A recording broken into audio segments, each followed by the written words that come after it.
पसंद की शादी में तलाक क्यों हो जाती है जल्दी? इसके कुछ असबाब बड़े नुमायां हैं। अव्वल ये कि इन्होंने एक दूसरे के मिजाज को जो परखा और जांचा, वो शादी से पहले के मिजाज को परखा और जांचा, जिसमें ये एक दूसरे के महज एक दोस्त बने हुए थे, एक बॉयफ्रेंड बना हुआ था, एक गर्लफ्रेंड बनी हुई थी, और यूं मतलब कि ये चलता था। तो इसमें एक अजीब सी बात होती है कि जब एक गर्लफ्रेंड होती तो उसको बॉयफ्रेंड बहुत टाइम दे रहा होता है, उसको बड़ी मतलब कि वो तोहफे दे रहा होता है, और वो जो मतलब इसके इश्क मजाजी के जो धंधे हैं उल्टे सीधे अजीब व गरीब किस्म के। अब ये सारी चीज़ें देख कर समझते कि यार ये बहुत ज़बरदस्त मोहब्बत है, हमको शादी कर लेनी चाहिए। चलो शादी हो गई, मंजिल मिल गई, शादी हो गई। अब वो एक दूसरे से वही एक्सपेक्ट करते हैं जो शादी से पहले इनके ताल्लुकात थे। और लड़की कहती है कि तुम इतना मुझे मेरे पीछे पागलों की तरह घूमता फिरता था, ये करता था, वो करता था, फ़ोन करता था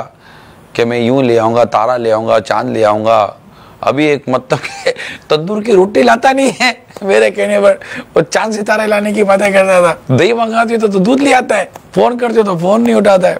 तो वो भी कहेगा कि मुझे भी क्या पता था कि तू मतलब सर का दर्द होगी, यूं जान को आ जाती है, तू तो मेरे से इतनी मोहब्बत की बातें करती, तब क्या हो गया।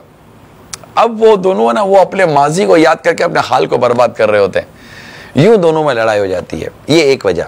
दूसरी वजह कि चूंकि ये लव मैरिज करने वाले या मोहब्बत करके शादी करने वाले, ये बसा औकात एक दूसरे के ख़ानदानों से मुतारिफ नहीं होते, यूं इस तरह इन घरों के टूटने के इम्कान ज़्यादा होते हैं। इसलिए मेरा अपना पर्सनल मशवरा नाजरीन को यही है, जो इस तरह के अगर पर तोल रहे हैं और यूँ पेज लड़ा के बैठे हुए हैं, तो ये दोनों की पतंग ऐसी कटेंगी कि पता भी नहीं चलेगा। ज़्यादा नाकिद मशवरा ये है कि ख़ानदान के साथ जो मिलना जुलना, ख़ानदान ये वो देखा करा, वालिदैन गए वगैरह वगैरह, मुलाकात की और एक दूसरे से बातचीत की, यूँ जो शादी होती है ना, तो अब शादी हुई तो ये समझो आपकी मोहब्बत की इब्तदा हुई, आपके प्यार की इब्तदा हुई। इसकी इंतहा नहीं आती इतनी जल्दी। और पहले से मोहब्बत करते तो मोहब्बत की थी तो इंतहा ये थी कि शादी कर लेंगे, शादी हो गई, अब क्या करेंगे,